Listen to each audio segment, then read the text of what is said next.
All right, Griffey Griff, we're back again. Yes, sir. All right, what we got here today? I think today we're gonna look at, people get them confused, right?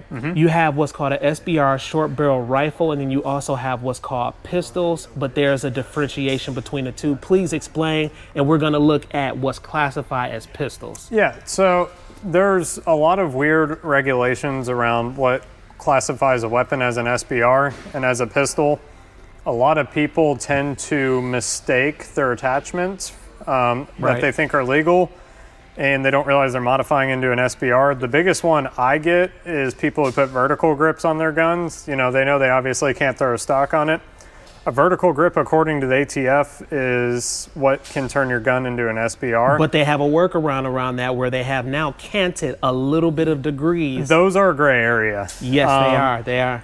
I've heard of people getting in trouble for those, so I'm not going to recommend it, just legally speaking, because I don't want to tell everyone it's okay and then it's not. There is that gray area though around it, like the BCM Mod 3s. I have one on a registered SBR, but it's registered, so it doesn't matter. It has a little bit of a cant, because anything that's 90 degrees, so level instead of curved, when it's not 90 degrees, if it's more or less, it's considered an angled foregrip, which you can slap an angled foregrip on any of these pistols here. It's no big deal. The other workaround is too with pistol braces. Last year in 2023, the ATF said they were going after people with pistol braces, that was now considered an SBR. That's no longer the case. If you own a pistol brace on your weapon, it is completely legal to slap it on a pistol upper, which also the definition of a pistol upper. Less than 16 inches, right? Correct, but there's also some other, things to keep in mind too. A lot of people sell 13.7 rifles, which are 13.7 inches. There are muzzle devices like these chemo muzzle devices on that Radian.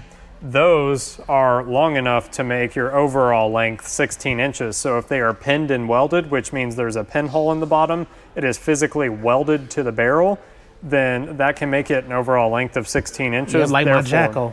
My Jackal is 13.7 inches, but it's pin and welded to 16. Perfect. Right, and that makes it legal. So you don't have to file for a tax stamp, which in order to do that, that would become a factory SBR. So if your Jackal wasn't welded to, if the muzzle device wasn't welded to the barrel, that is considered a factory SBR. Got it. Now what you can do, which is what I've done, I will just buy a regular lower, and then I will do what's called an ATF Form 1, which the Form 1 is where you modify your weapon into an SBR. And then after that, it's legal, obviously, once you get your tax stamp. A lot of people mistake the tax stamps for being a physical paper now. If you do them through e-forms now, they're actually all emailed to you. So if I ever need to show, I'm obviously not going to show my personal information, but I have a couple of tax stamps on here. I can just pull up my tax stamp. So that's the way the ATF's done it. Obviously now, if anybody's been watching anything gun related, SBRs, suppressors, you can get the tax stamps back from really quick now. So a lot of people now are wanting to get into this stuff because the $200 hurts, but which what I did today. Right, but I mean, with you only being able to get it in a few days instead of, a year and a half, it's a pretty big deal now. Got it. I, for one, I didn't purchase any NFA items at all until they started coming back quickly, because last year I had turned 21. I was considering it, but I didn't want to, give the government all my info, which if you know anything about that, if you've bought a handgun or anything, they have your info anyway. It's not like it matters. So, and that's my philosophy. Some people don't have to agree with me on that, and that's fine. But when it comes to like NFA items now, with you being able to get them so quick, it's so convenient now, and it's the most convenient it's ever been. Might as well do it. That's why a lot of people doing it, yeah. Now, tell us a little bit about the pistols. We're going to be looking at what's classified as a pistol. It may look like an AR, but it's classified as a pistol. So, at the end of this, I can show you all an actual SBR. I own one. I have one actually physically here that I can show you all at the end. But we'll go through the pistols and everything first. Let's do it. Let me crack open the case here. All right. A lot of guns, guys. Yes, sir. So up here to start with, this is what would be a braced weapon. This is a CZ Scorpion. So on it, you can see, people have those. Yeah, you can see it has a pistol brace on it. So technically speaking, you are supposed to wrap this thing around your arm, tie it up, and shoot it like this, like a handgun. And it has the strap that goes around your arm, right? Yeah. Now, how many people have you seen actually shoot one of these as a handgun? Yeah, a lot of people shoulder it. Technically, that's frowned upon. I'm not quite sure the legal jargon as to whether you should or shouldn't, but most people buy these just to make their guns legal. It's not a huge deal. Got it. Especially now that the ATF is no longer considering this an SBR in the configuration it is. As long as you have one of these on your gun, at least for now, it is completely legal. So that one is a brace, guys. So this is a brace. So you could buy this gun and walk out of here with it today. Got it. Nice. Scorpion. Y'all know about the Scorpion. Yep. And next, this is the HK SP5 or the MP5. I actually personally own one of these. I have one SBR'd with an actual authentic HK retractable stock. This is probably the flattest shooting and one of the most accurate 9mm pistols on the market. The one caveat with it, obviously, you can see the manual of arms is very weird on these things. I'm sure everybody's heard of the HK slap, where you slap the charging handle down. Yes. Actually, per the factory manual, it is designed for you to rack it up, put a mag in, and slap it. It is. A lot of people will do this where they jerk it, which is totally fine. I completely slapped that boy. Yeah. Now, I've noticed jerking it, sometimes people will push up on this lip doing that a lot, and it can actually increase the wear of it. Okay. I've never seen it increase enough wear where it's actually, made the gun not work right, but that's more of an opinion thing than anything. I haven't seen any real facts to base that off of. Got it. But the MP5 is one of my favorite guns. It's a roller delayed system. So the roller delay blowback system allows the bolt to have a little bit of a delay.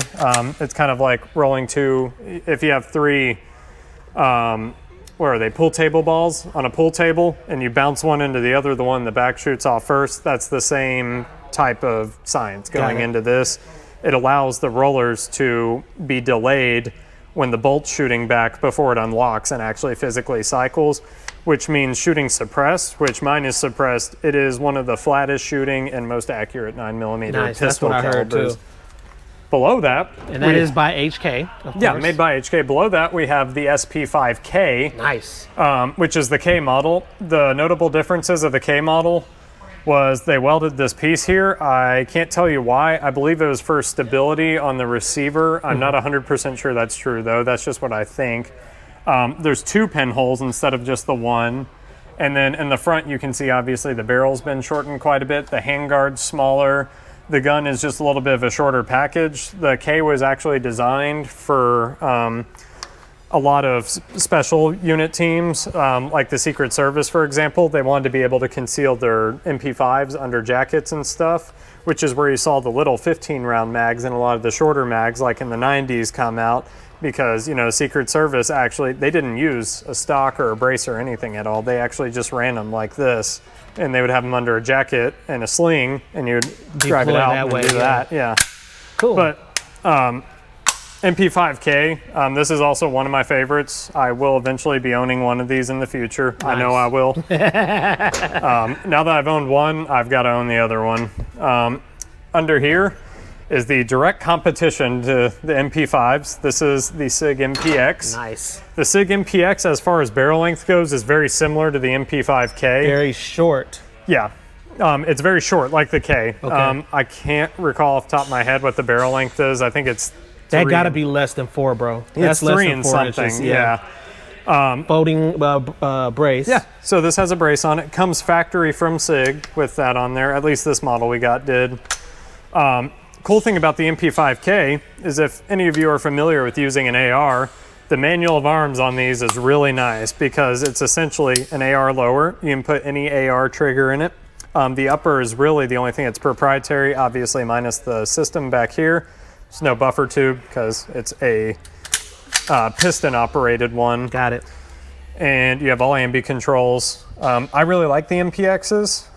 The only thing that's deterred me from getting one has really just been the price, because for the premium, I'd rather own an MP5 just, because the history behind them. I just think the MP5s look cool. All right, here goes the one that looks like the alien gun, that Halo gun. Yeah, this is the P90, which, funny enough, this is actually a rifle.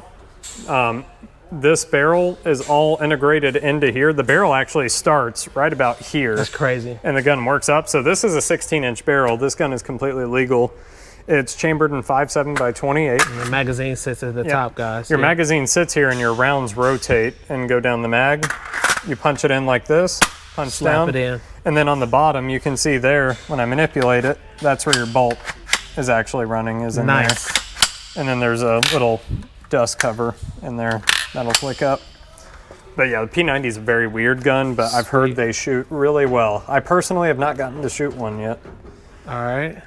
Over here we have, this is I think a consignment gun. It's a head down 9mm one. I have a head down. I haven't heard good things about them. Yeah, I mean, I've heard some good. They work though, because I had to change my buffer and my spring out of mine, and after that, mine's been working like a champ. So yeah, I mean, I'm sure they're fine for 9mm. It's really hard to screw up with 9mm stuff. Yeah. Now, what's that little bad baby? This is the B&T APC 9K. I don't know too terribly much about these guys. They roll on a straight blowback system, so it's not like the MP5 with the roller delayed system. Right. These are just straight blowback, so it'll shoot back like that. It's all ambi, which I think is really cool. Which a brace can be attached to this also. Yes. Or a stock. Yeah, it has the attachment already mounted to it. These are made in Switzerland, so they're pretty cool little guns. Nice. I like Swiss guns, especially like the old Swiss SIGs are really good. And then up here, this gun is one of my favorite guns because this is technically a roller delayed gun. These are famous. Yeah, this is the Strybog SP10A3, which if you know anything about the HK UMP, these are kind of sort of a ripoff of them. Not really, but the internal design of them is very similar to a UMP, but they changed a lot of things with the roller delay system. How it works, you can actually physically see the roller delay system up here work. I think they're cool. I was really wanting to get one because I really wanted a UMP in 10mm, and on the US market, this is the closest you can get to getting one. Okay. Because the UMPs that are shipped into the US are heavily neutered by HK. They're called the USC. Everybody who owns one hates them. They're just not that good. But I really like the bolt catch integrated into this. So if you rack it back, your bolt will lock back like that. And then if you press hard enough, it'll drive it forward. This gun's actually really neat. Nice. I just can't afford 10mm right now. So. Nice. Strybog, guys. Yeah, Strybog. Outpost Armory. That's where you need to be. And so this is the B&T SPC9. This gun is very weird. This one, as you can see by the back, it's intended to have those collapsible stocks. Yeah. This one's definitely intended to be an SBR for sure. It's got a tri-lug in the front like the MP5s, which is pretty cool. And then your bolt system is very tight, but there we go. Extremely tight. Back. Yeah. I'm not really too terribly familiar with them, but they're cool guns. Okay.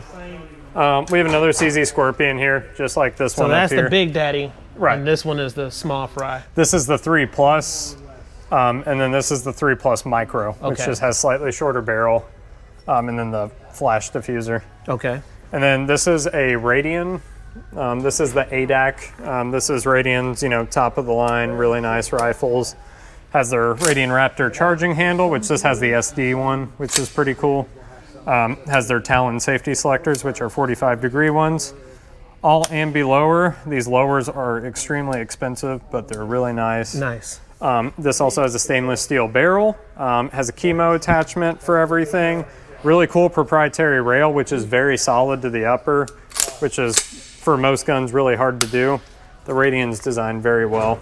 And it looks like we only have one more to go. I think it's this little... Oh, I've got a couple more here. Okay. This is the Daniel Defense. This is the Mark 18. Cool thing is this one has a Law Tactical folding stock on it. Oh, nice. So, yeah, the Law Tactical stuff's built really well. Law Tactical, really, of all the folding stock adapters, has been known to be, the most reliable of them. There's other options out there, but I've never really messed with folding stocks before, so I can't really say. Okay. But yeah, this is the Mark 18. It's a 10.5-inch upper. The original owner of this, he put a 3-prong Surefire flash hider on it. Has all ambi controls on it. The Mark 18, if you know anything about the military, this was their special use rifle forever. They all have the Surefire, which I can show you. They have the RC2s on them, which would be that guy right there. The military ran the hell out of these things for years. The one caveat with the Mark 18s was they were very gassy. The back pressure on the cans is very high. So the barrel life out of these guys wasn't the greatest. They didn't last very long. Okay. And then this little toys, guys. Weird guy here. That's why I love it out here. Yeah, this is a Q mini fix in 300 blackout. I like this one, Griffy Griff. Yeah, if you put the Thunder Chicken on this is probably one of the quietest 300 blackout guns you can get on the market right now. With subsonic 300 blackout through one of these guys, it is like almost comically quiet. They're super cool. Cool thing is, this one has a pistol brace on it. You can walk out of this same day instead of having to buy one with a real stock. Got it. And then everyone's favorite to look at, but never buy. A lot of people like this one. Yeah, a lot of people like it, but they never buy one just because they're so expensive. See, now this, Griff, is the brace that I like. I really love. And they actually have these, but they have them through SB Tactical and Maxim. Yeah. Maxim makes and them. So I'm looking at one for my build to put on my build, but I really like the way that's made. So the Honey Badger has a proprietary-ish style bolt carrier. It's got like a long spring that goes into it because you can see that there's not a big long buffer tube. The spring's actually all captured in here, and it goes up to where that bronze piece is, and then the bolt's a separate piece. These things are really cool. They're a huge pain to put back together with the way that buffer tube is made, but they're really cool guns. They're gassed very well. It's a 300 blackout, so it's gonna be really quiet. And the cool thing is they're now shipping a lot of these guys with the nice trigger. Guys, I think this is the SA, it's Super SD, I can't remember what it is, but it's the super dynamic, really good one. Trigger. Very flat, very light. Crispy. Yeah. Yep. Nice. All right. And I'll take y'all over down here. All right. Squeeze that guy back in. I know y'all having fun so far. Let me know in the comment section below which one you really like, guys. Or if you have any of these. Gotta have a bag to get these. So another one, there's another Mark 18. That's a factory one, a pistol one. Just like the other one we looked at, just minus the stock. Okay. That's a DDM4 V7. That's a 10-3 one as well, just with the different rail. Okay. We have another MPX here. Identical to the one over there. Ooh, that one is nice. This one's a really cool weapon that draws a lot of attention. This is the Scar 16P. That is sexy. So it's a pistol one. It's in the left-hand configuration. This is a 5.5, or no, this is 300 blackout one, my bad. It's got all the safeties. It's just like a regular Scar. Your gas system and everything's captured up here. Everybody loves the Scars. I think they're really cool guns. Picatinny rail on the back can attach a brace or a stop. Yeah, and there's Picatinny everywhere on them to attach a bunch of stuff. But nice. The Scars are cool guns. And I think that last one, that's it right there. That's just an MPX. Oh, that's the MPX, okay. Yeah, it's got a custom barrel and had some work done to it and everything. Nice. All right, Griff. Well, we really, really appreciate you giving us that education once again, man. Yeah. They really, really like you on the channel. Thank you. And I'm really sure that they like Outpost Armory, so that's a big deal. You know, deal. I really work alongside with you guys, so I really enjoy coming out here a whole lot. So awesome. Well, thank you, man. Yep. Tell them where to find you. We are in Murfreesboro, Tennessee, right next to the Costco off of I-24. There you go, guys. You heard it. Come through, check them out. All right, guys. Make sure you come through, check out the Outpost Armory. Of course, you see they have a plethora of other guns that you can check out here. So please like, comment, subscribe. Smash that notification bell so when I roll out the latest videos, you'll be able to receive them. And remember, I'm not from this planet.